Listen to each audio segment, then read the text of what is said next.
देश कथित रूप से गुलाम था, जब इस देश में विधर्मी राज कर रहे थे, भारत के सामाजिक ताने बाने को छिन्न भिन्न कर रहे थे, तब देश की स्वाधीनता के लिए 1857 के प्रथम स्वतंत्र समर के साथ जो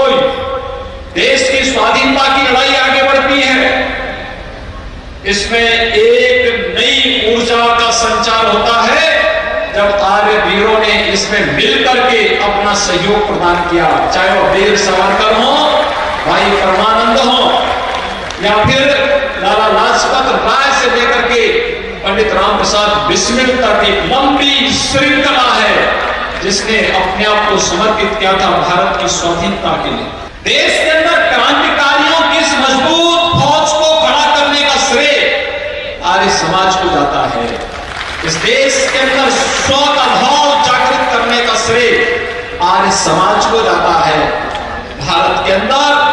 वेदों की पुनर्प्रतिष्ठा हो, इसका श्रेय आर्य समाज को जाता है।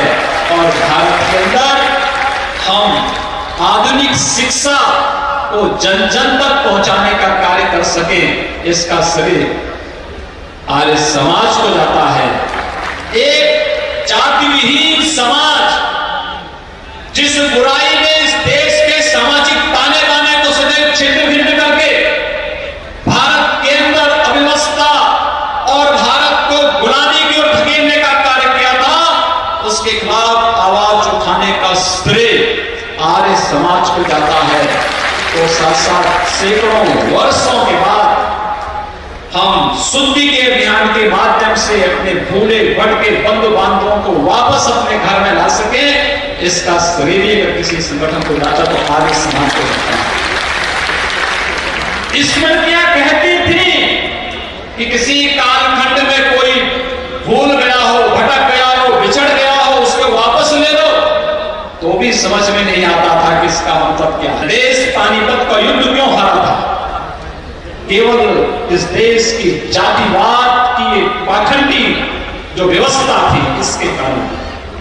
पानीपत का युद्ध अगर देश जीता होता, ये देश अंग्रेजों का गुलाम कभी नहीं बना होता। हमें गुलामी की बेड़ियों में जकड़ने का दुस्साहस किसी के पास नहीं था, लेकिन इसको समझने की सोच चाहिए थी और सचमुच उस कार्य को किया आर्य समाज ने। आज जो देश के अंदर वर्तमान में भारत की उभरते हुए भारत को देखते हुए जब उतनी ही तेजी के साथ राष्ट्रीय और अंतरराष्ट्रीय स्तर पर षड्यंत्र दिखाई देते हैं, और षड्यंत्रों को देख करके जब मुझे कभी कभी चिंता होती है, तो उसी समय जब मैं आर्य समाज जैसे संगठनों के इस भव्य प्रकार के आयोजन, इस जमावड़े को देखता हूं, तो फिर मैं एक बार पुनः इस विश्वास के साथ कह सकता हूं कि नहीं, इस देश के यशस्वी प्रधानमंत्री आदरणीय नरेंद्र मोदी जी के न्यू इंडिया के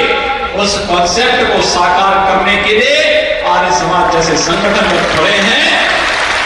तो दुनिया की कोई ताकत इस मार्ग में कंटक नहीं बिछा सकती।